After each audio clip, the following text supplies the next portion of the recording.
이렇게 구구절절히 하나님이 위로하라, 축복한다, 두려워하지 말라, 내가 너와 함께함이라 라고 이렇게 위로하시던 말씀이, 이 글이 쓰여진 것이 100년 전이에요.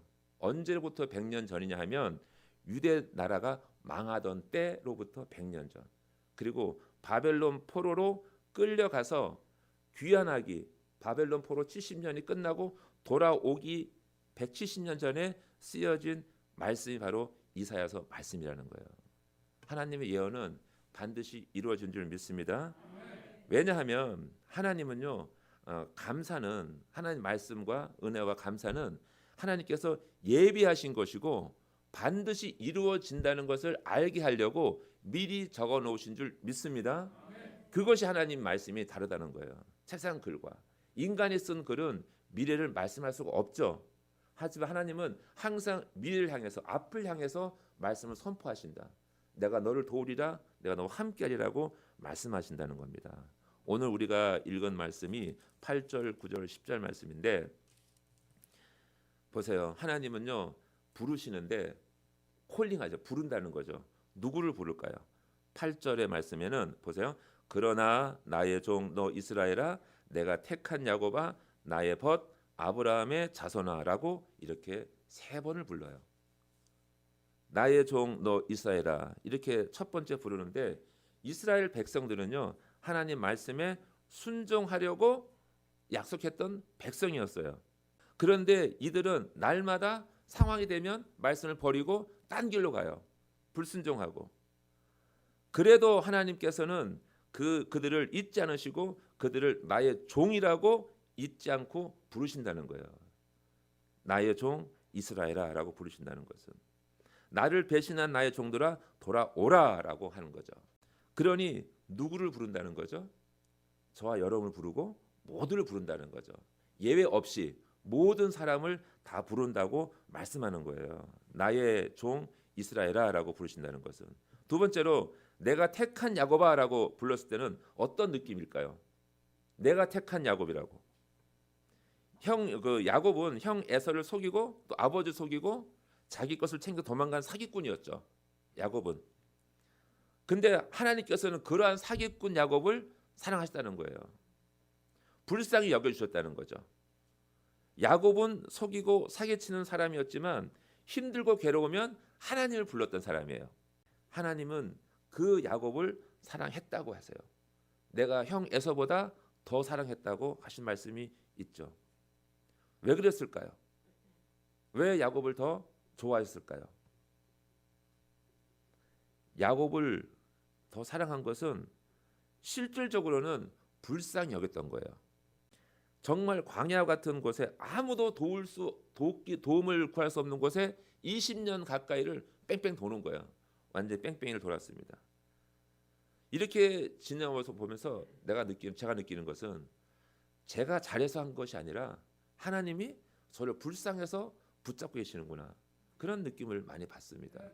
그래서 말씀 읽으면서 참 야곱과 같은 인생이었구나. 혹시 여기에도, 이 자리에도 야곱과 같은 인생을 살은 분들 계시지 않습니까? 아, 내가 야곱 같구나. 그런 분도 있으실 거예요, 그죠? 그런데 특별히 그러한 야곱 같은 인생을 하나님 사랑하신다. 그래서 부르시는 거예요. 야곱아라고 부르신다는 거죠. 세 번째로는 하나님이 이렇게 부르세요. 나의 벗 아브라함의 자손들아 오라고 부르세요. 믿음의 조상 아브라함은요, 신실한 사람이었어요. 참으로 신실한 사람이었고, 아무리 고통 가운데 있다 할지라도 그 25년 동안 기도하면서 낳은 독자, 요즘에 금쪽 같은 그 아들 하나 주시고 나서 나중에 크니까 아들 바치라고 하는 분이 어디 있어요? 그러면 충분히 불평할 수 있는데도 불구하고 아브라함은 예, 알았습니다 하나님. 그리고 바로 그냥 제단에 쓸 나무를 메고 산으로 올라갔던 사람이에요. 대단한 믿음의 사람이었습니다. 그러한 신실한 사람을 하나님이 친구라고 부르신 거예요. 나의 벗, 내 친구야, 올라오라고 하시는 거예요. 이렇게 저와 여러분은 그 믿음의 조상의 힘을 받은, 그죠? 믿음의 자손으로 볼 수 있잖아요. 영적 믿음의 아들로 볼 수 있는 거 아닙니까? 그래서 하나님께서 다 부르신다는 거죠. 그러니 보세요. 모두가 하나도 예외 없이 하나님 앞으로 다 나오라고 하나님이 부르신다는 거예요. 그리고 9절에 보세요. 내가 땅끝에서부터 너를 붙들며 땅 모퉁이에서부터 너를 부르고 내게 이르기를 너는 나의 종이라. 내가 너를 택하고 싫어하여 버리지 아니하였다 하였노라. 하나님은 계속적으로 강조하시는 거죠. 땅끝에서 가서 불러오시고 땅 모퉁이에 가서 외치시는 거죠. 너는 나의 종이라. 야곱아 어디 숨어 있어? 빨리 나와! 라고 부르신다는 거예요. 땅끝으로 갔다는 것은 도망갔다는 뜻이에요. 땅끝으로. 누가 있었습니까? 니느웨 성으로 가라라고 했더니만은 난 죽어도 못 갑니다 라고 하면서 반대 방향으로 다시스로 배 타고 도망갔던 요나가 있었죠. 이렇게 해서 한 사람도 빠짐없이 여기에 걸리지 않는 사람이 없는 거예요. 이 말씀에. 야곱이고 그죠? 이스라엘이고 아브라함이고 땅끝에 있을지라도 땅 모퉁이에 가 있는 사람이 할지라도 하나님 부르셔서 오게 하시는 거죠. 그러면서 주시는 말씀이 10절에 두려워하지 말라라는 거예요. 두려워하지 말라. 왜 도망가서 숨어 있어요? 무서우니까. 세상이 무서우니까, 두려우니까. 원수가 달려드니까 도망가는 거잖아요. 내가 너와 함께함이라 놀라지 말라. 나는 너의 하나님이 됨이라. 오늘 찬송했잖아요. 오늘 우리가 특송 부른 것처럼 내가 너와 함께함이라. 내가 너를 굳세게 하리라. 참으로 너를 도와주리라. 참으로 나의 의로운 오른손으로 너를 붙들리라. 아멘. 그리고 참으로 주님의 의로운 손으로 붙드신다고 하세요. 붙든다는 의미는 어떤 뜻일까요? 밑에서 떠받든다는 뜻이에요. 보세요. 밑에서 떠받들고 지키시고 두려워하지 말고 앞만 보고 가라는 거죠. 전후 사방 좌우를 하나님이 다 지키시는 그런 말씀을 주시는 거죠. 완벽하게.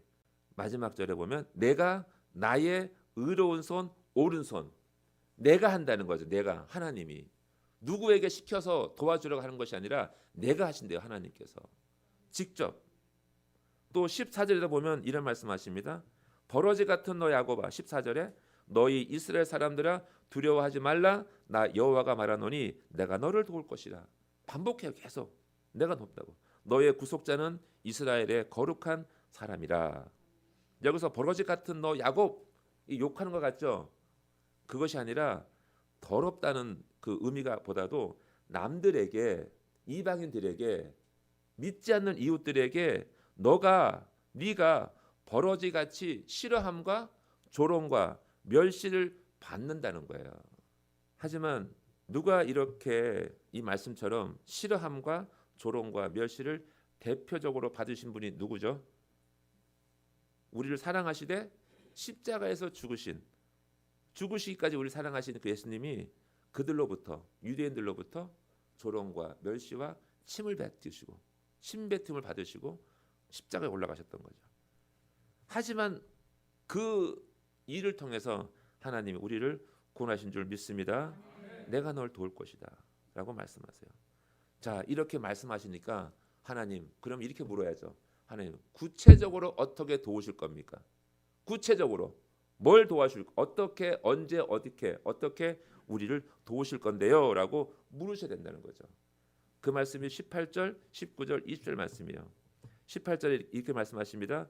내가 헐벗은 산에 강을 내며 골짜기 가운데에 샘이 나게 하며 광야가 못이 되게 하며 마른 땅이 샘 근원이 되게 할 것이며.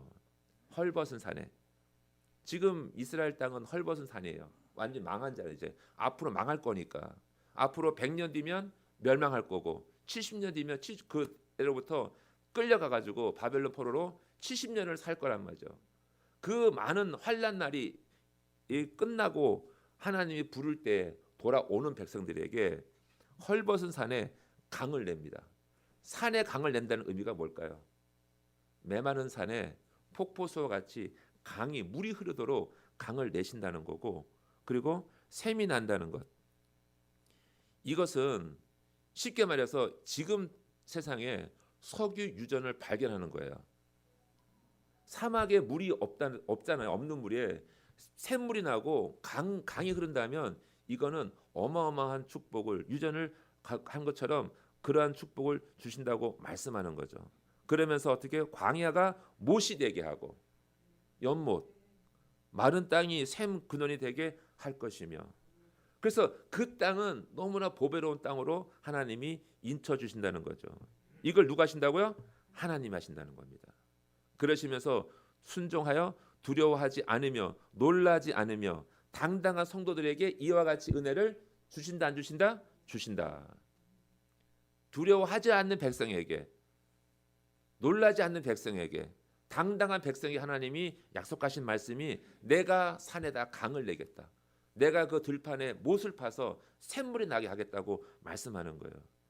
그리고 19절에는 이렇게 말씀하십니다.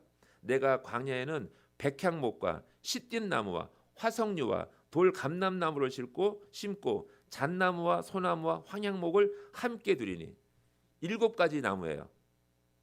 7, 7을 숫자는 하나님의 완전 숫자예요. 축복을 대충 90% 채우시는 게 아니라 100%꽉 채우신다고 말씀하시는 거죠. 시띠 나무는 어떤 나무예요?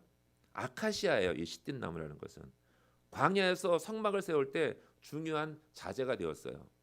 광야에는 시띠 나무밖에 안 삽니다. 그 나무를 배워야 돼요. 볼품 없는 나무라 할지라도 하나님께서 이 나무에게 은혜 주셔서 성막을 짓는 재료가 되겠다는 겁니다. 가장 외롭고 힘들 때 하나님께 영광 올려드리는 헌신과 수고의 상징이 바로 이 아카시아 나무라는 거예요. 그리고 이 아카시아는요, 영원한 생명의 상징이라고도 한다는 거죠. 영생에 대한 상징, 이렇게 합니다. 화석류는 하나님의 관대하심의 상징이라고 해요. 그러니까 하나도 버릴 것이 없는 훌륭한 나무들을 어떻게 하신다고요? 성도들이 거하는 산업에, 그 땅에 지경을 넓혀서 모든 것이 틈이 없게끔 하나님이 나무를 다 심어 주신다는 거예요. 이 모든 것들을 하나님이 하신다는 거죠. 여러분들의 광야, 여러분들의 땅 어떤 나무가 심겨져 있습니까? 하나님 은혜에 감사하는 성도들, 저와 여러분의 삶 가운데 하나님이 어떤 나무 심겨 주셨어요? 그렇죠. 네, 한 가지가 아니라 7가지를 다 주셨다는 거예요. 내가 걷는 발마다, 내가 걷는 땅마다. 아브라함이 그러잖아요. 조카 롯이 떠나고 나서 외로워하니까 하나님이 야, 내려서 걸어가봐. 땅을 동서남북으로 걸어가봐. 눈에 보이는 땅이 얼마큼 되겠어요? 수십 킬로 될 거 아니에요. 그 땅을 어떻게 다 너에게 주리라. 아멘 안 하십니까? 할렐루야. 눈에 보이는 땅 다 주리라. 그 땅에 하나님이 7가지 이 귀하고 귀한 나무들을 다 심겨 주신다잖아요. 우리가 심는 게 아니라 하나님이 심어 주신다고 말씀하십니다.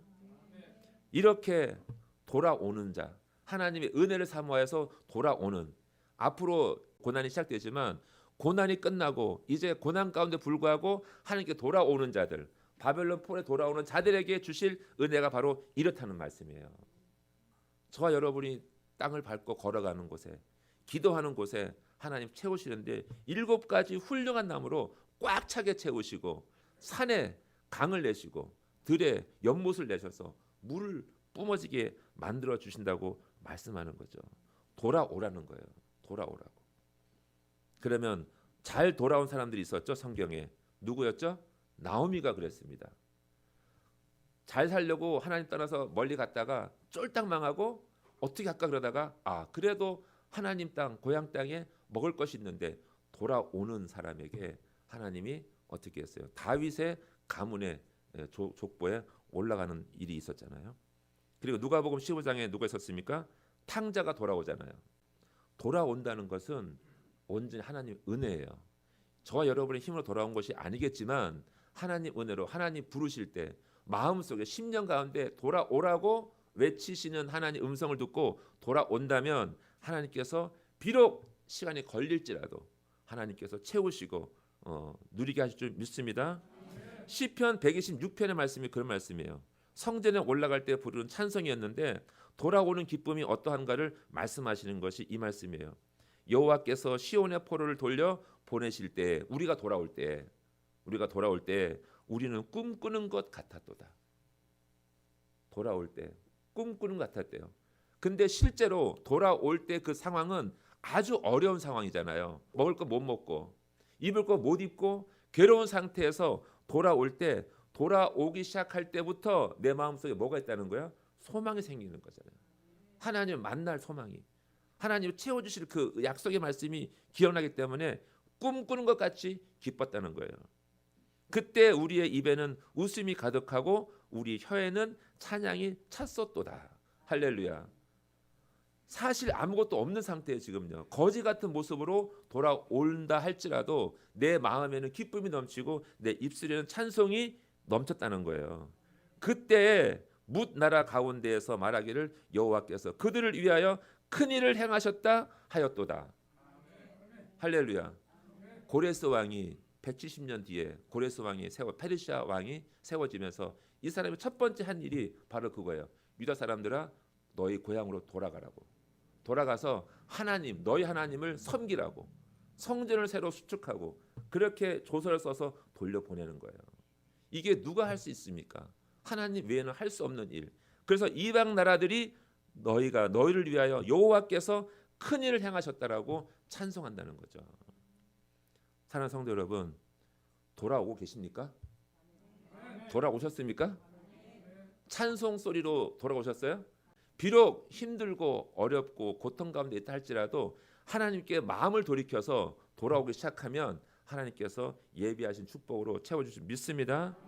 그러는 거죠. 날마다. 그래서 다음 말씀에 보면은 여호와께서 우리를 위하여 큰일 행하셨으니 우리는 기쁘도다. 여호와여 우리의 포를 남방 시내들 같이 돌려보내소서.